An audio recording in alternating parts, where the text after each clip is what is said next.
교재는 9128페이지. 우월함에 대한 결과.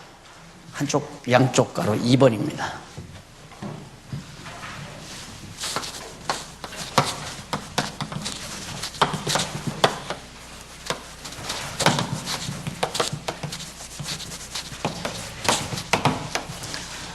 아론보다 예수가 우월하다. 아론보다 우월한 예수에 대한 내용을 우리가 살피는 중입니다.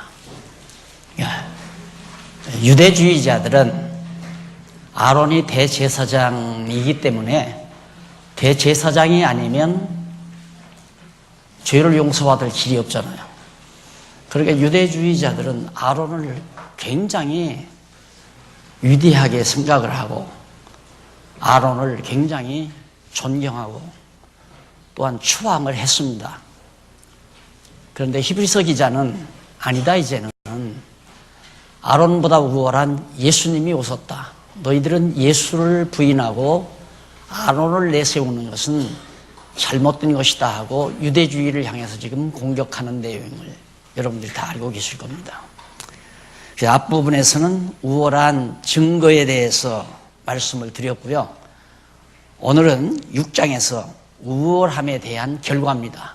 예수가 아론보다 우월하기 때문에 어떤 결과가 이루어지는가? 6장 1절로 3절에 보면 이쪽 9129페이지 말씀의 초보를 버리고 완전한 대로 나아가자고 일단은 히브리서 기자가 그렇게 알려줍니다. 말씀의 초보를 버리고 완전한 대로 나가자. 그러니까 하나님의 말씀도 초보가 있고 초보로부터 완숙된 단계가 있는데 이제는 유대주의자들 너희들이 주장하는 내용들은 아주 그 말씀의 초보다. 그걸 떠나야 하는 것들이다. 그래서 그걸 바로 구약이라고 그렇게 설명할 수 있죠. 유대인들이 내세우는 구약의 초보적 진리에서 예수 그리스도에 대한 아주 성숙된 진리로 나아갈 것을 그렇게 알려주는 내용이 바로 거기 나오는데 그 초보에 대한 것들이 뭐냐면 죽은 행실을 회개하는 거나 또 하나님께 대한 신앙, 세례들과 안수, 죽은 자의 부활, 영원한 심판에 관한 교훈 이런 것들의 털을 다시는 닦을 필요가 없다. 그러니까 앞에서 말한 모든 내용들은 구약의 기초가 있었어요. 초보적인 기초. 그러니까 홍해바다를 백성들이 건너는 것은 세례를 받는, 침례를 받는 거죠. 애굽에서 종살이 하던 이스라엘 백성들은 바로 바다에서, 애굽의 군대들은 바다에서 매장을 하고 홍해바다에서 하나님의 백성들은 그 바다에서 건짐을 받는, 살게 되는 그런 역사를 가리켜서 민족적 세례라고 사도 바울이 고린도서에서 밝히죠. 그러니까 홍해바다 사건을 이제는 얘기할 필요가 없다.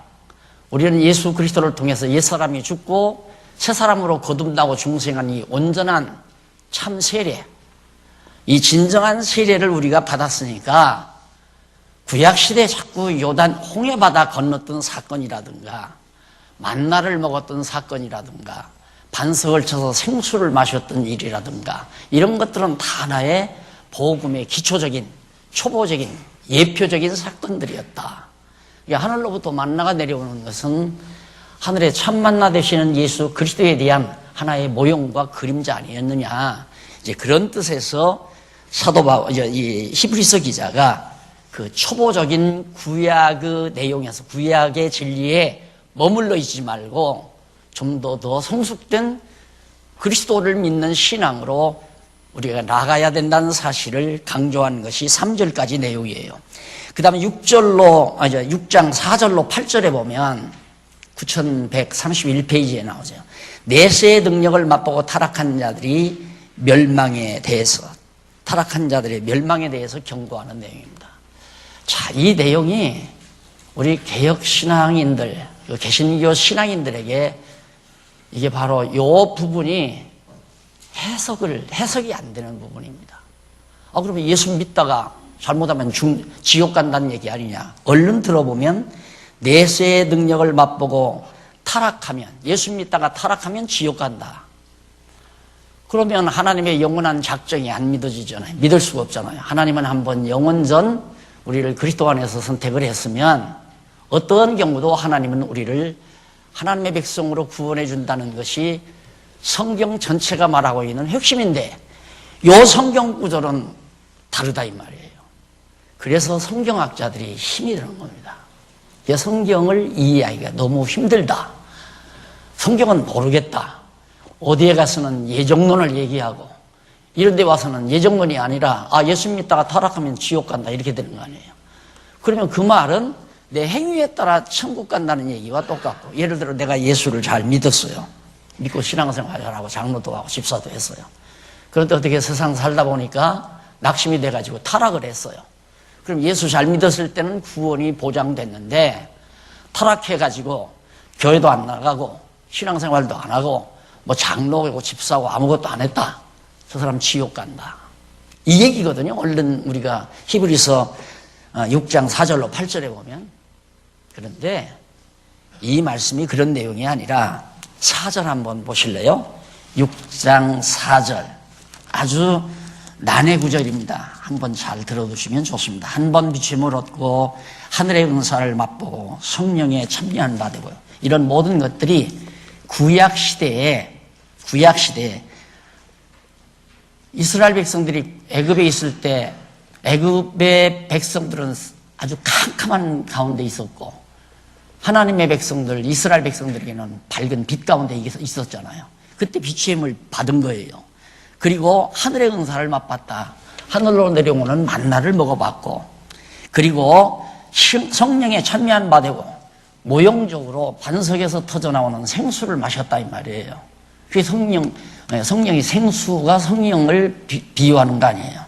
그래서 바로 기초적으로 성령의 은사를 맛보고 하나님의 선한 말씀과 시내산에서 율법의 말씀을 받았죠. 그 다음 내세의 능력을 맛보고, 내세의 능력은 가나안 땅의 안식의 능력을 맛보고, 타락한 자들은 다시 새롭게 하여 회개케 할 수가 없다. 그러니까 구약시대에 너희들이 아무리 홍해바다를 건너고 만나를 먹고 생수를 먹고 가나안 땅 들어가서 안식을 누리고 그렇게 했다 할지라도 타락했다는 말은 예수 그리스도를 믿지 않는다 이 말이에요. 그래서 그 타락했다는 그 말이 뒤에 바로 설명이 나와요.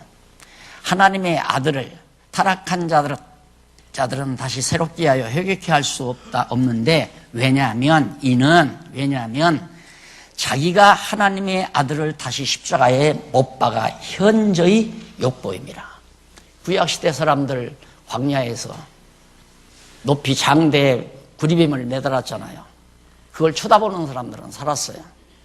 하나님께 불순종하니까 결국 많은 사람들이 그때 저주를 받아 광야에서 죽었단 말입니다. 가데스바네에서. 그런데 구리뱀을 공중에 매달을 정도의 그런 못된 백성들이 결국은 예수 그리스도를 십자가에 못 박아 죽였으니 너희들이 구원을 얻겠느냐 이 말입니다. 그러니까 구약의 초보적인 진리를 가지고는 절대 구원을 얻을 수가 없는 것이다. 하나님 나라를 갈 수가 없는 것이다. 그러니까 초보에서 완전한 대로 성숙된 진리체계로 나가야 된다. 그러니 너희들이 아론을 믿지 말고 아론보다 우월한 예수, 영원한 대제사장이신 예수를 믿어야 된다는 것을 강조하기 위해서 바로 4절로 8절까지 기록되어 있는 말씀입니다. 그 다음 9절로 12절에 보면 33페이지에 나오죠. 하단에 보면 구원을 약속대로 받은 자들을 본받기를 원한다고 일러줍니다. 구약시대도 약속에 따라, 하나님의 약속에 따라 구원을 얻었다. 행위에 따라 구원 얻은 것이 아니라 하나님이 약속해 놓고 약속대로 구원을 얻은 그런 자들을 너희들이 본받아야 된다. 그러면서 13절로 16절 넘어가서 누구를 소개하느냐면 하나님의 약속을 참으로 받은 아브라함에 대해서 알려줍니다. 이스라엘의 조상 아브라함은 원래 데라의 아들 아니에요. 데라가 갈대아우로 위해서 우상장사 했다는 건 다 아시죠? 우상 만들어서 팔았다. 그러니까 전혀 행위로 보아서는 선택받을 존재가 아니에요. 하나님이 제일 싫어하는 우상을 만들어서 매매를 하고 그걸로 돈 벌어 먹고 살던 사람인데 어떻게 그의 아들인 아브라함이 거기서 선택을 받느냐 이 말이에요. 내가 늘 말하지만 아브라함은 아마 영업부장 했을 거 아니에요. 우상 만들어서 배달해주고 돈 받아오고. 그러고 살던 아브라함을 하나님이 불러요. 무조건 불러요, 아브라함이. 어떻게? 기쁘신 뜻대로. 하나님이 기쁘신 뜻대로 아브라함의 행위를 보고 부른 것이 아니라 하나님의 기쁘신 뜻대로 아브라함을 불러서 아브라함에게 약속을 해요. 너는 친척과 아비집을 떠나라. 내가 지시할 땅으로 가라. 그래서 아브라함이 갈대아우르를 거쳐 갈대아우르를 떠나 하란을 거쳐 가나안 땅으로 오잖아요. 가나안 땅으로 와서 하나님께서 아브라함에게 내가 이 모든 땅 네 자손에게 준다. 네 자손이 생육하고 번성해서 이 땅을 점령하고 다스려라. 그 약속을 3대 언약을 아브라함에게 해주죠. 그리고 아브라함은 완전히 그냥 난데없이 자기 행위의 조건도 없이 은혜로 거저 하나님 앞에 약속을 받은 거예요. 그런데 그 약속이 몇 년 만에 다 이루어지느냐면 아브라함이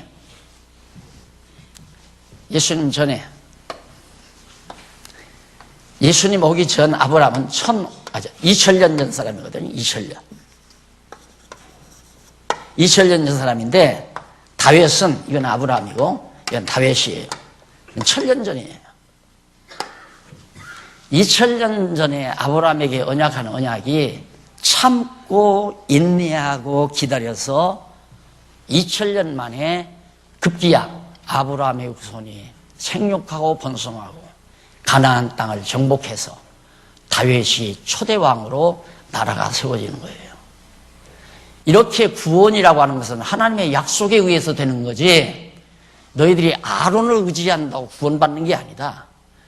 행위가 의롭고 깨끗해서 구원 오는 것도 아니고 그러니까 너희들은 약속으로 말미암아 끝까지 참고 기다려서 구원을 얻는 너희 백성 중에 그런 자들이 있으니까 그런 자들을 본받으라 라고 권면하는 것이 16절까지의 내용입니다. 그 다음 넘어가서 17절로부터 20절 보면 38페이지에 나와요. 9138페이지 20절에 보면 맹세로 보증한 약속 따라 휘장 안에 들어갈 것을 알려줍니다. 맹세로, 여기서 맹세란 말이 나오는데요. 맹세란 말은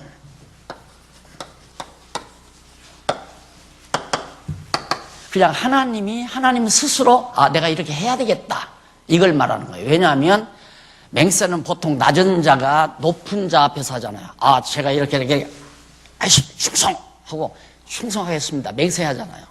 이게 이제 우리 인간 사회에서 수직관계로 높은 자 앞에서 낮은 자가 하는데 하나님은 하나님보다 높은 자가 없어요. 그러니까 하나님이 하나님 스스로 자신에게 맹세를 했다 이 말이에요. 그 맹세로 말미암아 내가 아브라함을 구원시켜야 되겠다. 아브라함의 후손을 통하여 큰 민족을 이루어서 그들에게 은총을 베풀어야 되겠다 하는 맹세를 하나님 스스로가 했다 이 말이에요. 그래서 그 맹세로 하나님 스스로가 보증을 해가지고 약속 따라 하나님께서 약속한 것 따라서 어떻게 휘장 안에 들어갈 것을 우리들에게 이미 예수 그리스도를 통하여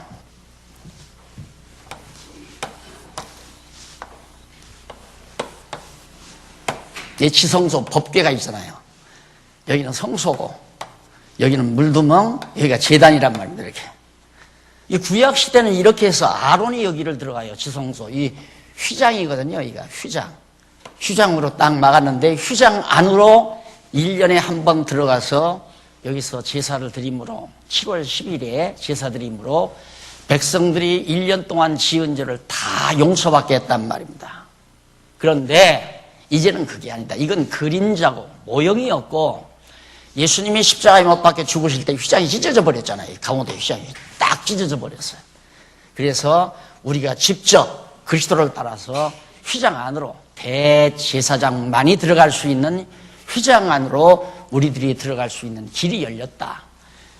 이래야 되는데 아직도 너희들은 여기를 아론만이 들어간다고 해서 아론을 위대하게 생각하고 예수를 제거해 버리니까 안 된다 이 말이에요. 유대주의 너희들은 잘못된 것이다. 아주 유치한 기초적인 초보에 머물러 있는 것이다. 나가자. 완전한 대로 나가자. 그리스도를 따라서 우리들도 직접 하나님이 계신 보좌에 나가서 하나님을 경외하며 섬긴다. 그런 뜻에서 맹세로 오정한 약속에 따라 휘장 안에 들어갈 것을 우리들이 직접 이제 휘장 안으로 들어가는 거거든요.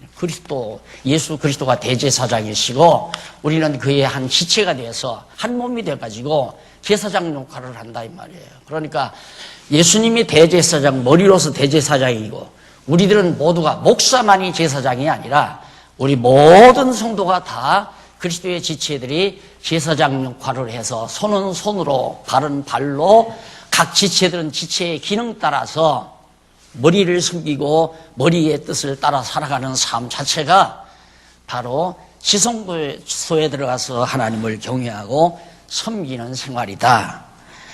이렇게 해서 바로 우월함에 대한 결과가 결국은 우리가 여기까지 들어갈 수 있게 됐다.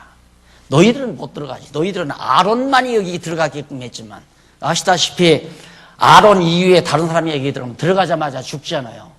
그리고 여기 들어갈 때 피를 가지고 들어가는데 피가 조금이라도 부정한 거, 병든 소라든가 또 아니면 절름발이 소라든가 흠결이 있는 소를 잡아서 그 피를 가지고 들어가면 하나님께서 그 피를 연락지 아니하고 들어간 대제사장이 들어가자마자 다 굳어져서 죽어버린다 이 말이에요. 이렇게 무서운 것이 구약시대 것이었는데 이제는 예수 그리스도가 오심으로 그거 다 이제 초보적인 거 없어져 버렸다. 우리는 온전한 대로 예수가 아론보다 우월한 결과로 우리가 지성소까지 직접 대제사장인 그리스도를 따라서 나갈 수 있게 됐다. 그래서 제가 누누이 말씀드리지만 여러분들의 신앙은 여러분과 여러분 자신과 예수 그리스도 사이에 아무도 사이에 끼워놓지 말라. 끼워놓으면 안 된다. 물론 인간이기 때문에 존경스러운 사람도 있고 따르고 싶은 사람도 있고 위대하게 좀 받들어 섬기고 싶은 사람도 있지만 그건 아니다 이 말이에요. 그건 절대 아니에요. 내가 성경을 바르게 깨달아서 내가 직접 지성소에 나가서 하나님을 섬길 수 있는 길을 예수 그리스도가 열어놓으셨구나. 십자가에 못 박혀 죽으실 때 여기에 찢어져 버렸잖아요. 길이 열려서 하나님께 나가는 새로운 길을 하나님이 열어놓으셨다 이 말이에요. 그래서 나는 길이요 그랬잖아요. 예수님이 길이다. 그래서 우리가 예수를 믿는다는 말은 예수님 따라서 우리가 하나님께 직접 나갈 수 있다. 하나님께 나가는데 중간에 누가 끼어들지 않으면 나갈 수 없다가 아니라 잘 모르면 가이드가 필요하잖아요. 가이드. 그게 성경 가르치는 선생이에요. 여러분들이 직접 성경을 보면 무슨 뜻인지 모르니까 성경을 알려주는 교사가 있을 뿐이지 교사를 따라가거나 교사를 섬기거나 교사를 추앙하거나 이것은 안 된다 이 말이에요.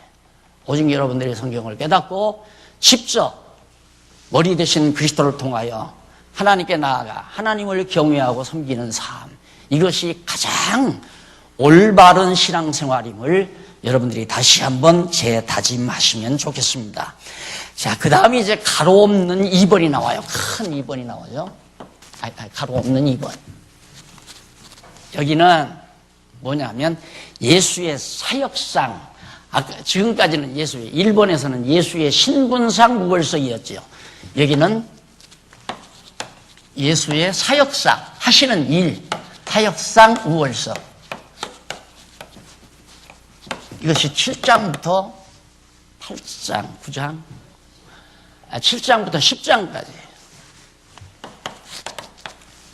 성경을 어렵게 생각하시지 말고 이미 여러분들이 가지고 교재가 있잖아요. 교재를 딱 보면 이제 이제 오늘 지금 방금 6장 끝났잖아요. 그럼 7장부터는 뭘까? 이 의심이 생기고 궁금증이 생기잖아요. 뭘까? 딱 보니까 가로 없는 2번에서 예수의 사역상 우월성이다. 이 제목이 나와요. 그게 어디까지냐? 7장부터 10장까지는 바로 그런 내용이다 이 말이야. 아하, 7장, 8장, 9장, 10장 넉 장에 기록된 히브리서 내용은 예수님이 하시는 일이 훨씬 우월하다. 신분만 모세보다 우월하거나 아론보다 우월할 정도가 아니라 하시는 일 자체도 비교가 안 되도록 예수님의 사역이 하시는 일이 우월하다 그 얘기예요. 그럼 얼마나 쉬워요. 그러면 정말 이 제목이 맞은가? 이 대답이 이게 주제 아니에요? 7장부터 10장까지의 전체 내용의 핵심 주제가 뭐냐? 예수의 사역상 우월성이다. 정말로 그런가? 그거 확인하는 작업이 공부예요.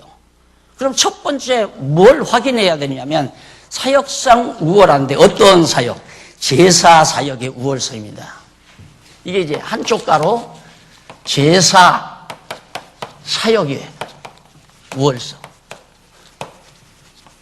아론보다도 예수가 우월하다고 했으니까 왜 뭘로? 예수의 신분만이 아론보다 우월한 게 아니라 예수님께서 하시는 일 자체도 아론의 일과는 비교가 안 되도록 우월하다.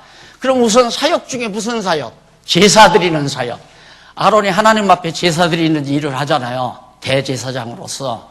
그런데 예수님이 영원한 대제사장으로서 아론이 제사 드리는 일하고는 비교가 안 되도록 우월하다. 그것이 7장부터 이하 바로 7장에 나와요. 7장 전체. 그러면 우리가 지금부터 지금 한 20분 동안 7장 내용을 살필 건데 정말로 예수님이 하시는 제사 사역이 아론이 제사를 드리는 것보다 우월한가? 그거 확인해서 정말로 그렇구나 하면 성경 다 안 거예요. 거기서 더 알고 모르고 할 것 없이 다 한 거란 말입니다. 정말 맞네. 정말 예수님이 제사 드리는 사역 자체가 아론이 드리는 제사 사역하고는 비교가 안 되도록 우월하네. 이게 확인이 되면 맞다 그 말이야. 이 말이 맞다. 그럼 성경 올바로 안 거 아니에요? 정말 맞구나. 히브리서 7장부터 10장까지는 정말 예수님이 아론이 하는 일보다도 하는 일이 훨씬 우월하다. 일 중에 어떠한 일이? 첫째로 제사 드리는 일이. 하나님 앞에 제사 드리는 일 자체가 아론이 드리는 제사보다도 예수님이 드리는 제사가 훨씬 우월하다. 그래서 그 첫째 양쪽 가로 1번. 여기에서 우리가 우월성에 대한 증거.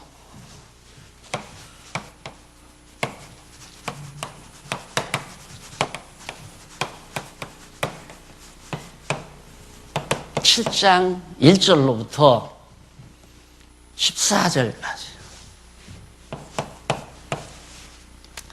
자, 제사 사역이 우월한데 정말로 제사 사역이 우월하다는 증거가 뭐냐? 증거가 있느냐? 그래서 제사 사역이 우월한 증거를 1절로부터 14절까지 7장 1절로부터 14절까지 해서 밝혀줘요. 확인해 보십시다. 맞나 틀리나? 그럼 우선 1절로 3절에서는 멜기세덱을 통해 예수의 제사 사역이 우월한 것을 밝혀줬다. 앞에서도 말했죠. 아론과 예수 지금 비교하잖아요. 근데 아론은 레위 지파, 아브라함의 자손인 레위 자손의 자손으로 태어난 자가 아론이에요. 그렇게 레위 계통을 따라 아론은 제사장이 됐어요. 그런데 예수는 멜기세덱, 살렘 왕인 멜기세덱의 반차를 따라 제사장이 됐어요. 그러니까 아론이 하는 일하고 예수님이 하는 일하고는 근본적으로 차이가 있는 거죠. 근본적으로. 그래서 우월성에 대한 확실한 증거 가운데 지금 1절로 3절에서 잠깐 한번 읽어볼까요? 7장. 이 멜기세덱은 살렘 왕이요. 살렘은 예루살렘이라는 뜻입니다. 살렘 왕이요. 지극히 높으신 하나님의 제사장이라 여러 임금을 쳐서 죽이고 돌아오는 아브라함이 전쟁을 하고 돌아오다가 전쟁에서 빼앗은 노량물 중에 돌아오다가 이제 그 멜기세덱을 만나 복을 받아요. 복을 빌어주었는데 아브라함이 그 노량물 중 일체, 모든 노량물 중에 일체 10분의 1을 멜기세덱이 갖다가 상납을 했어요. 드렸다 이 말입니다. 그러니까 멜기세덱이 아브라함으로부터 11조를 받은 거죠. 그러니까 이 멜기세덱이 아론의 후손, 아론은 레위가 야곱이 낳았잖아요. 야곱이 낳고, 야곱은 이삭이 낳고, 이삭은 아브라함이란 말입니다. 아브라함의 아들 이삭, 야곱의 아들 레위의 아들 아론. 이 아론이 제사장 역할을 하는데, 아브라함이, 그러니까 아론의 아버지, 할아버지, 진조 할아버지, 고조 할아버지인 이 아브라함이 멜기세덱에게 10분의 1, 11조를 갖다가 드렸다 이 말이에요. 그러면 이분이 얼마나 높은 분이냐. 그런데 아론은 백성들로부터 11조를 받아요. 이스라엘 자손으로부터 10분의 1을 받는다 이 말입니다. 그런데 아브라함은 누구에게? 멜기세덱에게 10분의 1을 바쳤어요. 그러니까 얼마나 직위상으로도 높으냐. 그런데 예수는 이 멜기세덱의 반차를 따라 제사장이 된 자다. 그래서 비교가 안 될 정도로 바로 아론이 예수의 하시는 사역상으로 봐서 벌써 그 신분 자체가 비교가 안 된다. 앞에서도 언급을 했지만 그 얘기하면서 이제 3절에 보십시다. 3절에 보면 아비도 없고 2절 봅시다. 2절. 아브라함이 일체 10분의 1을 그에게 나눠주니라. 그 이름을 번역한 즉 첫째 의의 왕이요 살렘 왕이니 곧 평강의 왕이요. 그러니까 살렘이라는 말이 평강이라는 뜻이거든요. 그러니까 예루살렘 평강의 도시라는 말이에요. 그러니까 옛날 고대 예루살렘의 왕이 살렘 왕이 이제 멜기세덱이에요. 그래서 근데 그가 너무 높은 분이라서 아비도 없고 어미도 없고 족보도 없고 시작한 날도 없고 생명의 끝도 없어 하나님 아들과 방불하여 항상 제사장으로 있네. 영원한 제사장이라 해요. 영원한. 멜기세덱은 영원한 제사장의 상징적 인물이에요. 그러니까 이 계통을 따라서 예수님이 영원한, 예수님도 엄밀히 따지면 족보도 없고 난 날도 없고 물론 아기 예수는 다 있지요. 그러나 근본 예수는 영원한 하나님의 아들 아니에요. 그래서 멜기세덱과 예수는 방불한 존재다. 그래서 영원한 제사장, 예수님도 영원한 대제사장으로서 멜기세덱의 반차를 따라 제사장이 된 자고, 아론은 멜기세덱의 11조를 낸 아브라함의 고손자인 아론이 바로 백성들로부터 11조를 받는 존재였기 때문에 예수와 아론과는 비교가 안 될 정도로 하는 사역 자체도 우월하다 하는 것을 확인해 주고 있습니다. 그 다음 넘어가서 4절로 10절에 보면 멜기세덱이 아브라함과 레위보다 높은 것에 대해서 밝혀주죠. 멜기세덱이 아브라함과, 자, 이 멜기세덱이 아브라함보다도 레위보다도 말할 것도 없이 높다. 멜기세덱이 그 우월성에 대한 증거를 하나하나 지금 보여주고 있습니다. 한번 읽어보십시다. 4절에 보면 이 사람은 어떻게 높은 것을 생각하라. 굉장히 아론하고는 비교가 안 될 정도로 높다는 사실을 생각해야 된다. 조상 아브라함이 노량물 중에 좋은 것으로 10분의 1을, 이거 다 내가 설명을 한 거예요. 그럼 11절부터 한번 보십시다. 11절부터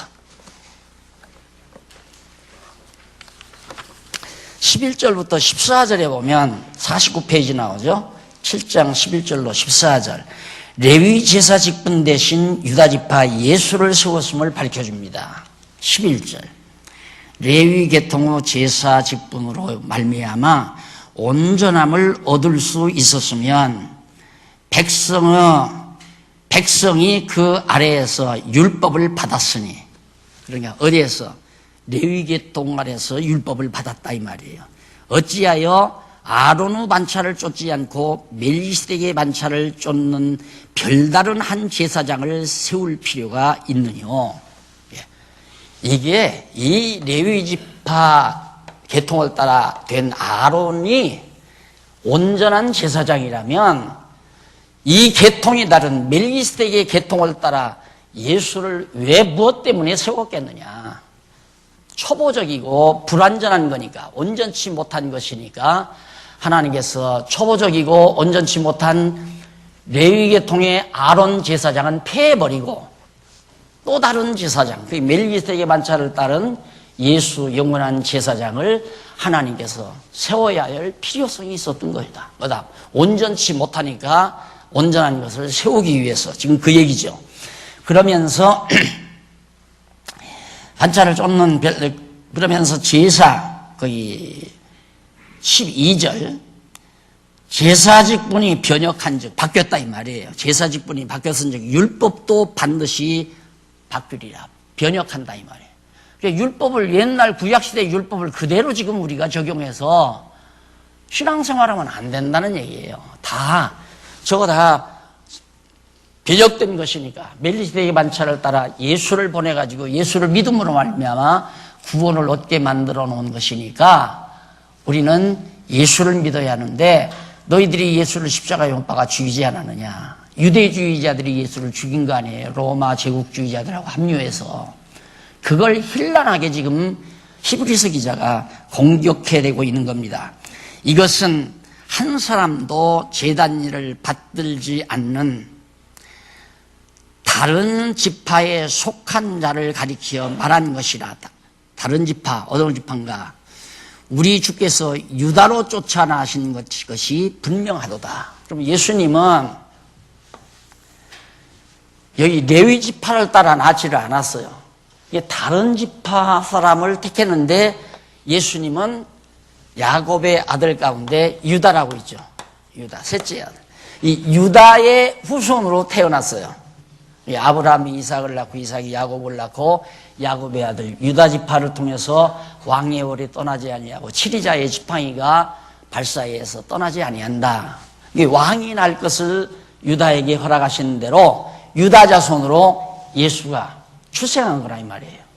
만약에 아론, 이 레위 지파 계통이 온전한 것이었다면 레위 자손으로 예수를 출생시켜 제사장 되게 하는데, 이건 아니다 이 말이에요.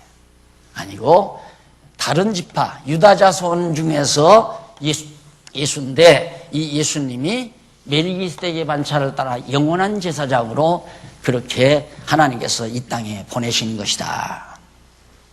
그래서 14절에 보면 우리 주께서 유다를 쫓아 나신 것이 분명하도다. 이 지파에는 모세가 제사장들에 관하여 말한 것이 하나도 없고, 모세의 율법에 유다 지파에서 제사장이 난다 이런 말이 전혀 있지를 않아요. 그러니까 전혀 율법을 따라서 예수님은 제사장이 된 게 아니다. 멜기세덱과 같은 별다른 한 제사장이 일어난 것을 보니 더욱 분명하다. 13절까지 더욱 분명하다. 14절, 그는 육체에 상관된 계명의 법을 쫓지 아니하고, 계명의 법을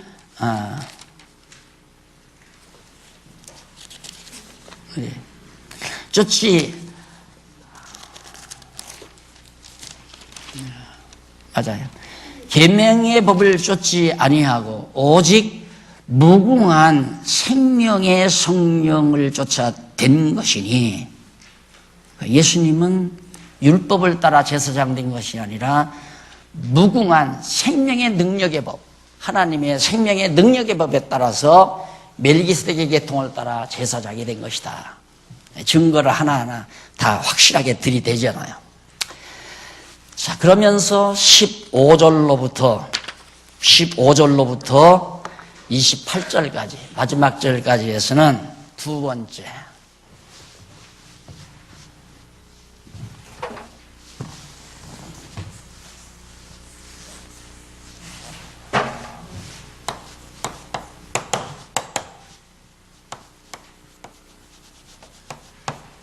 7장 15절로부터 28절까지.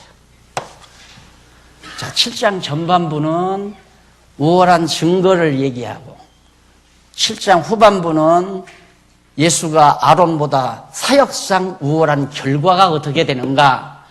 사역상 아주 우월하니까 어떤 결과가 다를 거 아니에요. 그 결과를 하나하나 확인해 주는 것이 15절로부터 28절까지 나옵니다. 자, 거기 그 중에서 15절로 19절을 보면 52페이지에 나오죠. 율법이 아닌 더 좋은 소망이 생겨 하나님께 감을 밝혀주고 있습니다. 여러분, 만약에 아론만 있고 예수님이 안 왔다면 우리들 모세의 율법대로 다 살아야 돼요. 조금이라도 잘못하면 비둘기를 잡아가지고 가든가 염소를 잡아가지고 송아지를 잡아가지고 가든가. 제사장, 우리는 대한민국에는 레위 자손이 없잖아요. 그러니까 저 이스라엘 나라의 족보를 따져봐가지고 레위 자손 중에 어떤 제사장직을 가지고 있는 사람에게 가서 내주를. 근데 우리는 해당이 안 돼요. 이방인이라. 아브라함의 후손만이 가능한데 우리는 실제로 육적으로는 아브라함의 후손이 아니잖아요. 그런데 예수가 우리의 영원한 제사장으로 왔기 때문에 율법을 따라 우리는 구원하는 것이 아니라 예수 그리스도를 통하여 영원한 더 좋은 소망이 생겨서 하나님께, 아까 그랬죠, 하나님께 직접 나가는 길이 열렸다. 내 스스로가 말씀을 통해서 성경을 깨닫고 하나님께 나가는 거예요. 그런데 잘못된 그 구교는 자꾸 중간에 교황이 자리 잡아가지고 여기에서 이제 교황이 나한테 오면 내가 다 일로로 보내주마 그거예요. 권한이 내게 다 있다. 여기가 이제 극장이라면 극장 입구 들어가야 되잖아요. 표 가지고 들어가야 하잖아요. 들어가기만 하면 이 안에서는 자유롭게 영화 구경할 수 있는 것처럼 딱 문 앞에, 천국 문 앞에 교황이 딱 자리 잡고 있는 거예요. 이걸 우리 개신교도 본을 따가지고 이 사람들은 세계적인 온 세계 전 세계인이 다 교황을 통해야만이 구원을 얻는 거예요. 그런데 우리 개신교는 목사를 통해야 구원 얻는 걸로 그렇게 착각들을 해요. 아니, 제대로 공부한 목사님들은 그렇게 생각을 안 하지만 그냥 온 성도들이 목사님 아니면 구원 못 얻을 줄 아니까 그냥 목사님의 입 딱 다물고 가만히 있는 거죠. 가만히 있으면 자꾸 올라가니까. 가만히 있으면 자기에게 유리하다 이 말이에요. 안 가르쳐주면. 나 따라와야 필요 없습니다. 이러면 누가 따라가겠어요? 그러니까 그냥 아무 말도 안 하는 거예요. 아무 말도. 그래서 요즘 목사님들 만나보면 고민이 극심해요. 공부하고 깨달은 목사님들은 사실대로 교인들한테 얘기해 주자니 자기가 정말 힘들 것 같고 안 해주자니 마음속에서 자꾸 주먹이 쳐지고, 야 이놈아, 바른 말 해야지, 바른 말. 진리를 바르게 가르쳐야지. 이것 때문에 괴롭고, 그래서 성도들에게 바른 말을 해주자니 괴롭고 안 해주자니 괴롭고, 이래도 괴롭고 저래도 괴롭고. 그것이 요즘 말씀을 배우고 있는 목사님들의 한결같은 고민입니다. 아니에요. 거짓말이에요. 거짓말.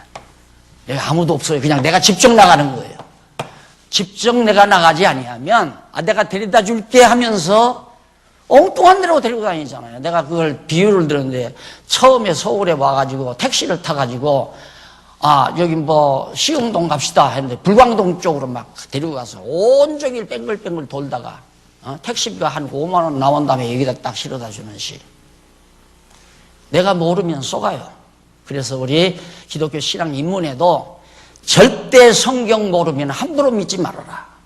성경을 알고 믿어라. 성경을 알고 바르게 믿어라. 내가 직접 하나님께 나가야 된다.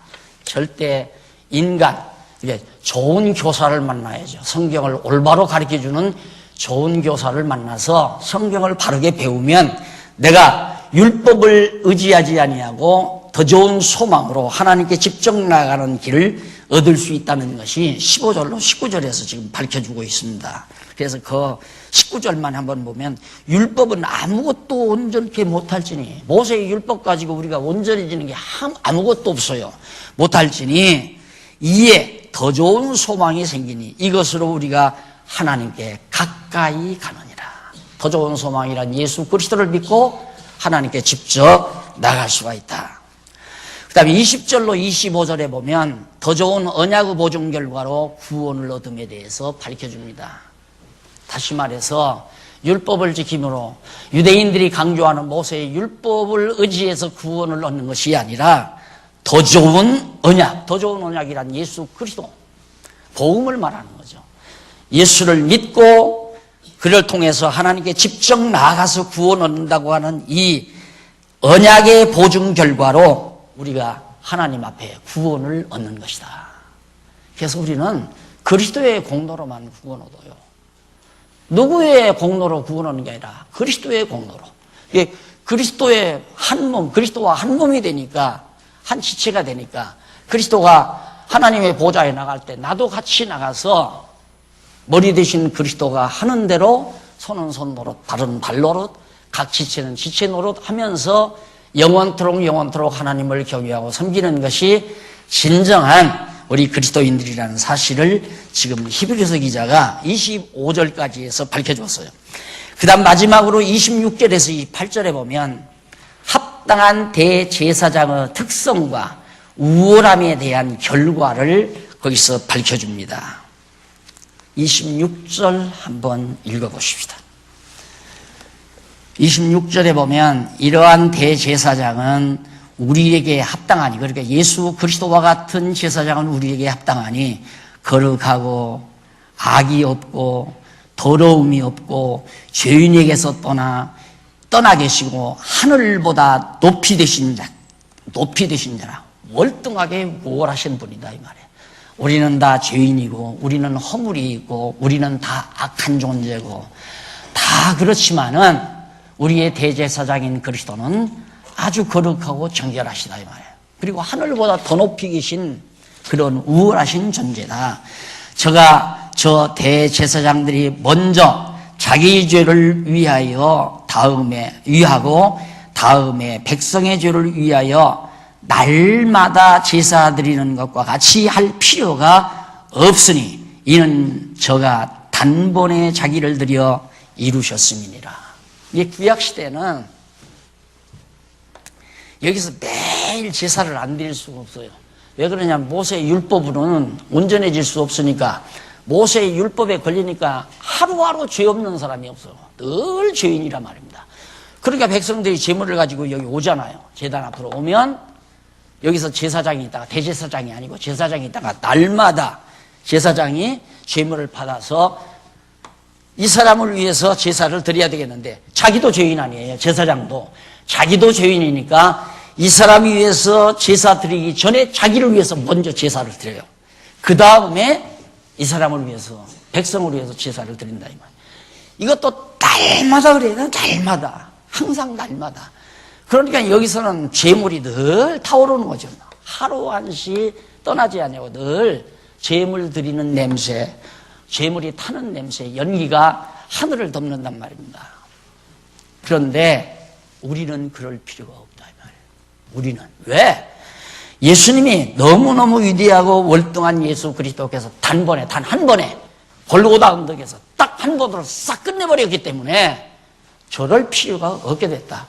그러니 사역상으로, 제사 사역상으로 얼마나 우월하냐, 증거를 확실하게 대주고 결과를 확실하게 밝혀주죠. 아, 우리는 이제 다시 제사 드릴 필요가 없구나. 그런데 자꾸만 제사를 드리자고 그러잖아요. 예배 드린다는 말이 제사 드린다는 말이에요. 내가 몇십 년 동안 그렇게 말을 했는데 아직도 예배 드린다 이 말이 입에서 다 나와요. 부산에 있는 목사님이, 나 알지도 못하는 목사님인데, 예배가 자기는 지금 이해가 안 간다는 게, 신학을 하고 해도 예배라는 게 그게 제사 개념인데 아무래도 그게 이해가 안 가는데, 이번에 보시면 그 예배에 대해서 좀 정확하게 가르쳐 줬으면 좋겠습니다. 가르쳐 주면 뭐예요? 가르쳐 줘도 또 그렇게 생각하는데, 우리는 예배 안 드려요.